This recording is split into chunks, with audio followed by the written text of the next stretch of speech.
Sheshi Iliria në Tetov sot është bërë zëri I solidaritetit për Gazën. Qytetarë nga Tetova dhe rrethina janë mbledhur për të protestuar paqësisht kundër dhunës dhe në mbështetje për popullin palestinez, që më shumë se një vit po përballet me një luftë gjenocidale nga forcat izraelite, ku numri I viktimave ka arritur në 52.400. Kemi dalë këtu domethënë në këtë përmbajtje ose kundër genocidit që ndodhet në Gaza. Edhe atë ndjejmë si një detyrë humane.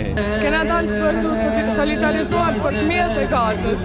Ka mbështetur popullin palestinez, vëllezërit tanë, e kemi bërë gjë. Ne sot jena këtu për të shprehur keqardhjen e fëmijëve së Gazës dhe shpresoj që më nuk do të ndodhë kështu çmenduria që kanë të bërë këtu. Mes thirrjeve për drejtësi dhe ndërgjegjes njerëzore, kjo protest paqësore në Tetov përçoi një mesazh shumë të qartë, se Gaza nuk është vetëm.